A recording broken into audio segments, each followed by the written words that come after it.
Bonjour à tous. Ensemble Sauvignois et moi-même, vous souhaitons à chacun nos vœux de bonheur, de joie, de santé et de prospérité pour cette année 2022 naissante. Bonne et belle année à tous. Nous souhaitons également une belle nouvelle année à notre commune. Ainsi, comme le dit justement un proverbe sud-africain, quand un arbre tombe, on l'entend.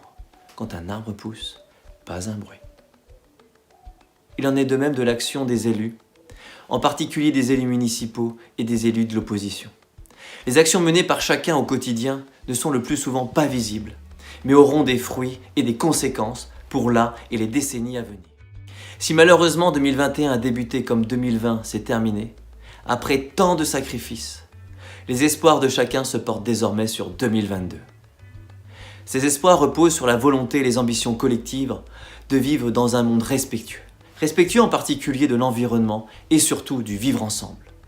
Ce respect et tant d'autres choses, vous le transmettez dans nos rencontres au quotidien et nous vous en remercions. Comme l'année précédente, la municipalité a continué de mettre en place les mesures proposées par Ensemble Sauvignois lors des élections de 2020. Nous ne pouvons que nous en féliciter. Les symboliques exemples en sont la mise en place de l'application sur téléphone portable Panneau Pocket ou encore la réhabilitation de l'espace vert rue de la Banne, mais sans notre conviction. La concorde vigilante est certes recherchée, mais mon devoir a été de dénoncer les conflits d'intérêts, l'irresponsabilité sociale municipale et une gestion financière archaïque. Archaïque, puisque la municipalité contribue depuis des années au Fonds de solidarité fiscale entre communes. Pour 2021, la hauteur provisionnée était de 146 500 €. Archaïque, puisque malgré les crises sanitaires et économiques, les impôts fonciers et locaux ont augmenté de 10 000 €. Soit les Sauvignois payent trop d'impôts, soit cet argent pourrait servir à d'autres projets. Encore faut-il que ces projets respectent l'environnement et n'augmentent pas la dette écologique laissée à nos enfants par cette municipalité. À juste titre, une grande majorité des Sauvignois s'est offusquée de la bitumisation à outrance de la commune. Bitumisation jusque dans les zones vertes partagées des lotissements. À l'heure où les populations demandent plus de nature et plus de santé, la municipalité dilapide les impôts sauvignois. De nombreuses subventions existent.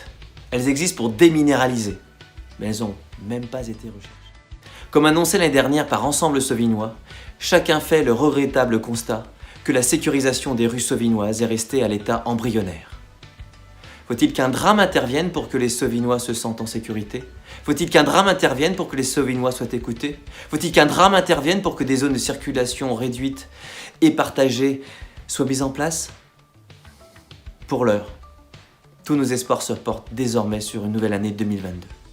La dynamique Ensemble Sauvignois sera accentuée pour porter encore plus vos contributions et vos remarques.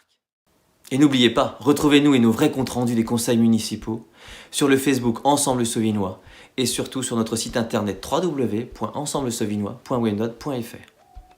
Abonnez-vous également à notre chaîne YouTube, à notre Facebook, à notre Instagram et n'hésitez pas à cocher les notifications. Une fois encore, bonne et belle année 2022 et à très bientôt.